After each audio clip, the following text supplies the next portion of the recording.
saber como melhorar na sua vida de estudos? Esse vídeo é para você. Nessa série de vídeos, nós estamos refletindo a respeito do opúsculo sobre o modo de aprender e de meditar do Hugo de São Vítor. E hoje nós vamos falar sobre como melhorar o engenho e a memória, duas capacidades que todo estudante precisa. Então, vamos lá. O que o engenho encontra? A memória custodia. O engenho provém da natureza, é auxiliado pelo uso, é embotado pelo trabalho imoderado e aguçado pelo exercício moderado. Então vamos entender. Nós já vimos no vídeo de ontem o que é engenho e o que é memória. O engenho é aquela capacidade natural que nós temos de perceber, de aprender as coisas. Enquanto a memória é a parte de nós que guarda aquilo que nós aprendemos. Na realidade, as coisas não funcionam de modo separado. Então, o engenho não funciona separado da memória. Tudo isso está dentro de você, está em você. Então, agora vamos ver como melhorar o engenho. Primeiro, o engenho é uma capacidade natural. Isso quer dizer que a capacidade de engenho que eu tenho não é a mesma que você tem. E a capacidade de engenho que você tem não é a mesma que a capacidade que um colega seu tem.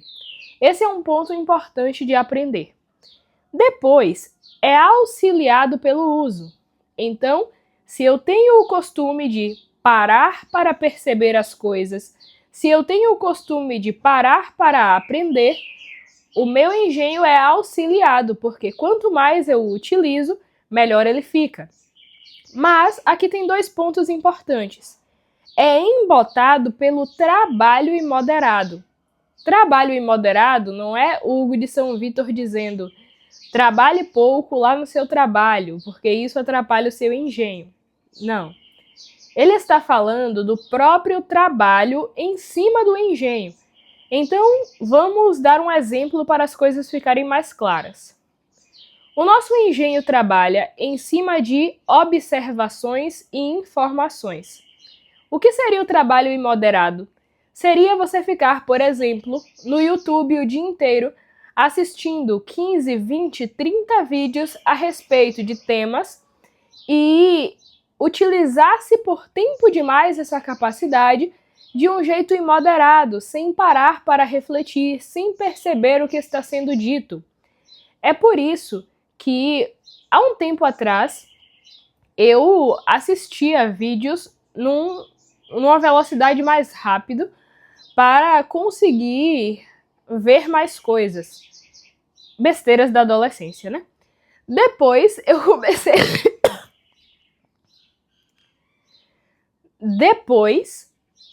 comecei a perceber que esse não era o mais correto a se fazer, mas sim que eu deveria assistir com mais calma e assistir o mínimo possível para que eu tivesse tempo de refletir o suficiente em cima daquele tema. Então, busca fazer isso. Não busque ler vários livros correndo naquela pressa. Tente ler com mais calma, tente ler mais devagar.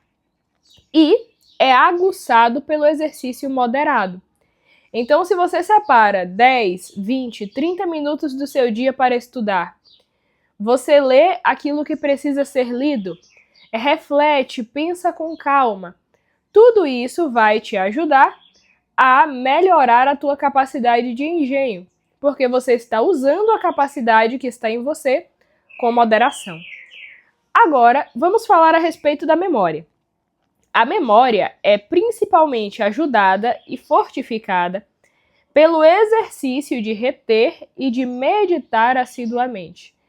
Então, para que a memória seja melhorada, seja fortificada, nós precisamos exercitá-la, começar a memorizar mais coisas. Por exemplo, você está lendo um texto e achou uma parte do texto que é muito interessante. O que é que você faz? Pausa ali, repete várias vezes aquele trecho até que você consiga memorizar e depois você vai refletir sobre aquilo que você memorizou. Hoje nós não temos mais essa visão, mas é verdade que aquilo que nós memorizamos, nós refletimos com mais tranquilidade. Pense assim, você memoriza um poema de Shakespeare e vai vivendo sua vida. De repente, um dia, aquele trecho do poema de Shakespeare que nunca fez sentido para você, começa a fazer. Você começa a fazer uma reflexão e de repente você chega àquele poema do Shakespeare. Isso é muito importante, por quê? Porque quando você trabalha a sua memória se torna mais rápida para memorizar as coisas e também para estabelecer relações. Se a gente for ler livros um pouco mais antigos, Santo Agostinho, Santo Tomás de Aquino, outros comentadores, filósofos da antiguidade, eles conseguiam fazer muitas conexões. E como é que uma pessoa consegue fazer todas essas conexões? Será que é ficando sentado e pensando qual será a conexão que eu vou fazer hoje? Não, não é assim.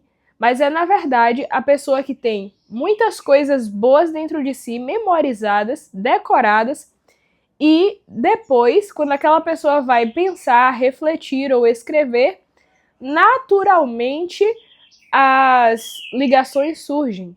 Por exemplo, uma pessoa vai ler o Antigo Testamento, e quando a pessoa está lendo o Antigo Testamento e vê que uma mulher, nos dias em que está sangrando, tocar em um homem, tornaria aquela coisa impura. Quando você lê isso, se você não tiver uma boa memória, você vai dizer, nossa, é verdade, isso aqui é assim mesmo, a gente não pode fazer hoje, tá tudo errado. Mas, se você tem uma boa memória, você vai lembrar que no Novo Testamento, uma mulher tocou em Jesus nas mesmas condições e ao invés de tornar Jesus impuro, foi Jesus que a purificou. Então, nota, você não conseguiria estabelecer essa relação se você não tivesse na memória o caso da mulher hemorroísa. Então, é por isso que você precisa ter uma boa memória. Você está lendo Aristóteles e de repente você lembra de algo que Santo Tomás de Aquino disse. Você vai ler Santo Tomás de Aquino e se lembra que ele está dizendo isso embasado em Aristóteles. Então, é assim que na vida de estudos você consegue fazer essas relações e isso te torna muito mais inteligente. Pois bem, eu espero que você tenha gostado do vídeo. Um forte abraço para você e até a próxima!